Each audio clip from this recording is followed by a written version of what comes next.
soir, nous sommes avec Jean-François Aquili. Bonjour Jean-François. Je change de sujet. Que se passe-t-il à la tête du Rassemblement national? Y a-t-il un grand remplacement en cours? Jordan Bardella est tout à coup sorti du bois. Hier, dans Le Parisien, il affirme « Si elle est empêchée de se présenter, il parle de Marine Le Pen, à la présidentielle, je serai le candidat de Marine Le Pen ».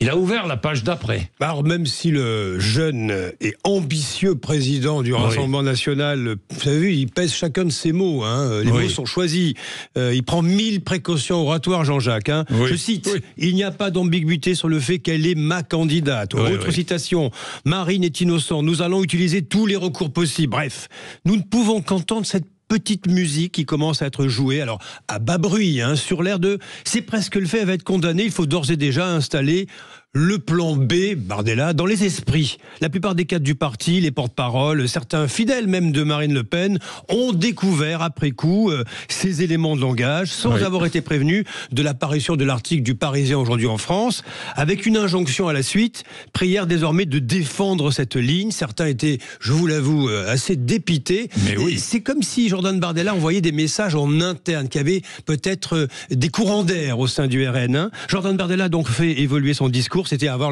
l'aspirant Premier ministre. Il devient désormais apprenti président. Il le dit même, je travaille, je me prépare. Ce sont ses mots. La fonction est différente. Ce sont des qualités au pot assez similaires. Si je peux être Premier ministre, je peux être président. Grosso modo, ce sont les mots donc du président Jordan Bardella. Et ils vont très loin. Oui, il se prépare. Candidat à la présidentielle. Est-ce qu'il a l'étoffe?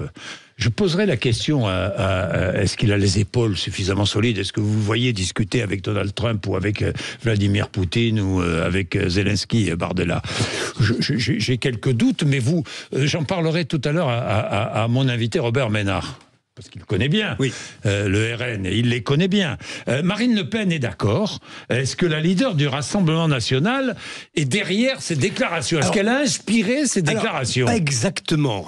Il n'y a pas eu de réunion stratégique au siège du RN à Paris pour bâtir un discours qui aurait été délivré et ensuite transmis, si je puis dire, à nos confrères du Parisien. En revanche, contactée hier soir, Marine Le Pen a expliqué que les propos de son dauphin désigné ne lui posaient pas de problème. C'est ce qu'elle dit.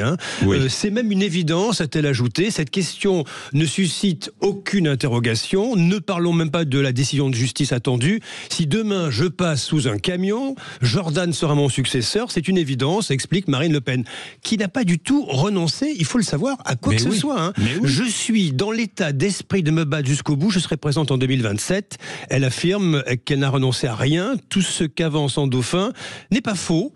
Mais Jean-Jacques, c'est juste, je dirais, prématuré. Mais en quoi? Prématuré. Oui, prématuré. Oui, c'est assez intéressant, le mot que vous employez. En quoi, au final, ces confidences de Jordan Bardella affaiblissent, parce qu'elles affaiblissent Marine Le Pen? Alors, toute la stratégie de celle qui va jouer sa peau l'an prochain, en 2026, en risquant d'être empêchée de se présenter à travers ce procès des assistants européens du FN, et de dire que ce n'est pas au juge, elle l'a dit, de rendre inéligible la favorite à l'élection présidentielle, mais que c'est au peuple français, par son vote, de prendre une telle décision, d'accord?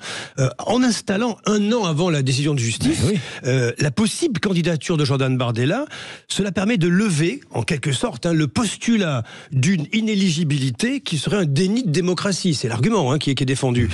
Les magistrats pourraient alors, s'ils le souhaitent, si le juge nécessaire, condamner à loisir Marine Le Pen sans être accusé d'interférer dans l'élection présidentielle à venir, puisque le RN a déjà son champion de secours. Vous voyez ce que je veux dire? On pourrait pas dire les magistrats empêchent l'élection, puis il y a un favori qui est déjà en piste. Marine Le Pen, si vous permettez, va devoir peut-être rappeler certaines règles en interne et va peut-être dire à ses troupes qui est la patronne. Jordan Bardella affaiblit la position de Marine Le Pen. Affaiblit Marine Le Pen, évidemment. La ligne de défense de Marine Le Pen, qui est déjà affaiblie parce que certains ne font pas appel dans cette histoire. Vrai. Donc ça affaiblit déjà sa position. Là, il n'y a plus rien à dire. On ne pourra pas dire les magistrats empêchent la démocratie, puisqu'il y a un favori qui est déjà candidat. Son argument tombe. Il fait tomber son argument. Est-ce qu'il le fait volontairement ou pas? Est-ce que Jordan Bardella fait volontairement tomber cet argument ou pas? Je ne sais pas. Je pense, c'est mon avis, et j'en finirai là-dessus, je pense qu'il veut installer la légitimité d'une éventuelle candidature suffisamment en amont, parce que le défi est quand même de taille. Voilà, oui, c'est ça surtout pour lui. En anticipant une possible décision de justice. Écoutez, encore une fois, je vais en parler à Robert Ménard, qui lui connaît bien tout cela, qui est notre invité tout à l'heure à 8h30. Merci Jean-François. Il est quelle heure? Il est 7h52 et vous êtes là, 0826 300 300, pour intervenir sur l'antenne de Sud Radio. Merci.